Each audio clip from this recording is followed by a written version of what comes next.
Tekken YouTube is blowing up as of the past 24 hours. What basically happened is a bunch of content creators got invited to the Bandai Namco offices, and they were basically given the chance to play the day one launch build of Tekken 8. And they were allowed to record content of it. So yesterday the embargo lifted, and we got to see a bunch of move lists, rage arts, costumes, demo matches, everything, right? So when the Yoshimitsu trailer dropped this morning, a bunch of us were kind of caught off guard, like, oh yeah, there are weekly trailers. You know, we're still ramping up to the release. There was so much information dumped. It was kind of like the surprise was gone in some ways. But in my opinion, this is still kind of useful to look at because the move list shows everything on hit. But here we can see more situations, like we can test, or they show us like how moves evade other moves or how some moves set up into other moves. And that isn't really available in the footage we've seen so far. So the trailers are still going to be cool, I think, and worth looking at. I'm going to do a full analysis of Yoshi's move list later in a different video, so look forward to that. But for now, let's check out this trailer. I'm really excited. Get ready for the next battle.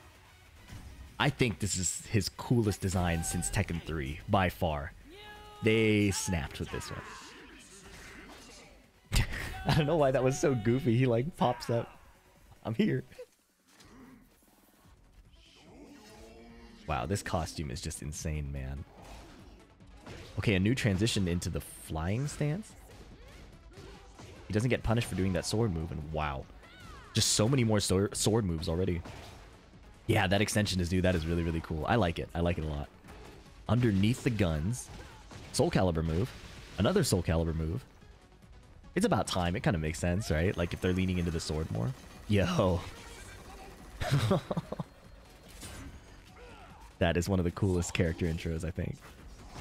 Okay, underneath Mach Punch, does the sweep, which is an instant tornado now, puts the sword away. Then he pulls it out again mid-combo, that's really cool. Flash, not a launcher, but guaranteed heat engager.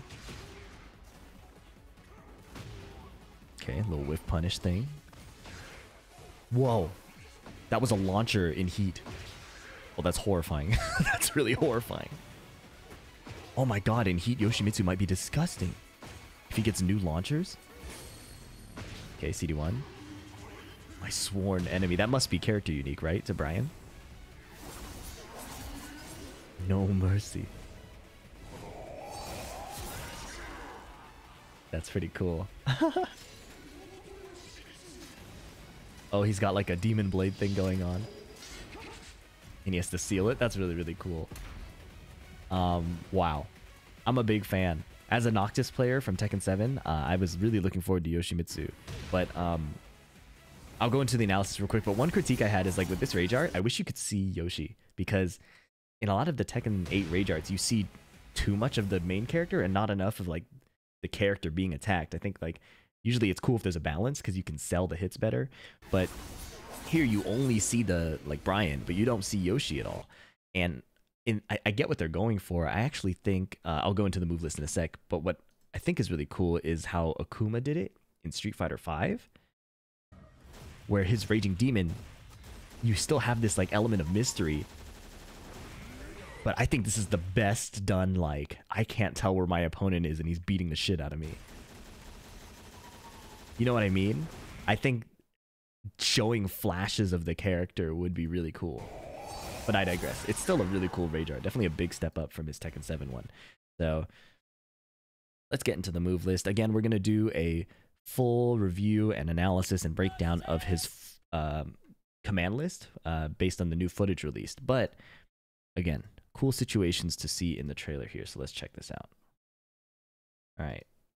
I'm curious why they put him against Nina in the first part. One thing, I don't like his fingers showing. I don't know. They look like... I was kind of caught off guard. I forgot that he's like part human, you know?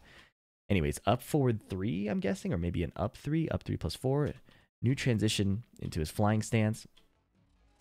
This move is a knockdown, but we see later in heat that this is a launcher. It spends the meter too. And then that is a new move that flips over on the ground. Nina tries to launch punish this. I don't know if this move is entirely safe or if it's just... Nina didn't do a fast enough punish. I'm guessing they're trying to show that it's safe. What's crazy is that this does chip damage. So he has a safe chip damaging mid that presumably counter hit launches or something like that. He does his punish into no sword stance. Did you catch that? I didn't see that the first time around. He puts his sword away, and then he pulls it out for the next attack. Is this guaranteed? I don't know if this is a guaranteed hit or not. Right? He does 2, 2, sword away. Nina's getting up. Now frame by frame it. If that's guaranteed, that'll be insane, but I doubt it. That seems really good. Alright. Nina does a launch punishable move, which he hop knees. And then new extension. Instant tornado. Really cool. 3, 2. And then he does another sword slice. Using the... I think it's called the Indian stance. To go underneath the guns. I don't know if he could do that before, using it like a duck. And then he gets his 3 slide 4 out of that Indian stance. I think that's also Soul Calibur. So this is like a whole Soul Calibur clip. Homing high. And then this wall ender, also Soul Calibur move. Really, really cool character intro with Brian. In the release footage, it says, I shall avenge my friends. But here it says followers, so I wonder if this is from an earlier build than the new content that we've seen. Okay, so here he ducks under and does the full crouch, down forward 1, and that does an instant tornado. A lot of these low launchers are instant tornadoes now, and I think that's probably to make it more friendly to beginners so they're not constantly getting launched for their whole life bar. But look that he puts his sword away. I wonder if this is optional or if this always... or like what the command would be to put your sword away after this sweep. Because it looks very... Oh, maybe it's a separate move, right? Because Yoshimitsu returns to his standing stance here, right? He returns to standing. Frame by frame is a bit slow. Returns to standing here, right? And then he puts the sword away. And he crouches. Usually no sword stance, he just puts it away. If he crouches down now, that's kind of insane. He does his heat burst. Forward 3+4, which doesn't look armored anymore. This shoulder tackle, it's not armored anymore. In Tekken 7, he gained armor. Or maybe he didn't in no sword stance. Maybe it was a sword stance only armor thing. Huge sword slice. And then he gets this soul stealer mechanic. I wonder if this is just him healing or if there's actually like a power-up buff he gets. Right? His sword is glowing red. He slices and then he collects souls. And the sword is still thirsting. I think when he's in heat, the sword is like hungry. Flash now guaranteeing back 2-2. Not a launcher anymore, but from what I've seen in the new footage, his no sword stance Flash is a launcher. And this is his heat smash. That is really, really cool. I love that they're leaning into his sword more. It makes a lot more sense. I get why they didn't before, like saving the sword to be unblockable, but it visually makes more sense to see him use it, you know? There, here, he spends heat. So he's in heat because of the heat engager. He cancels the flip into the flying stance, and there, you see the hit sparks beneath his feet. This is him spending heat, and you can hear the heat, like, ka-ching sound. Now it's a full launcher. He steals souls also. Still don't know what that means. This move is now a combo extender. Really cool. And then forward 4-2, is that a blue spark? So perfect input forward 2. Probably gives, like, 2 extra damage or something. And this is insane. This is insane. This move is now a heat engager, as we know. But as we know from this clip. But because of that, he gets a launcher out of the stance. Oh, is that a new move? He stands on the tip of the sword and then kicks up. That is so cool. Wow. So this is so interesting because Yoshimitsu has traditionally been kind of a goofball character, right? Now it's like he's tricky and acrobatic, but not a straight up goofball. Like he's like, this is one of the coolest iterations I've seen of Yoshimitsu. I'm a huge fan of these changes.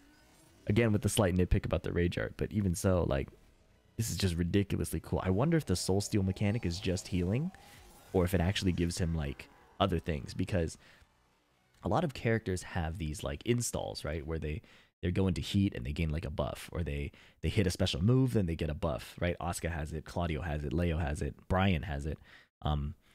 And Yoshimitsu doesn't seem to have it, but on the flip side, his moves are so good. Like the fact that in heat, his stance moves become launchers means his stance, like trickster playstyle, becomes even crazier. He cancels into a stance, and usually he could just hit you or clip you or mix you. Now it can become a launching mix-up.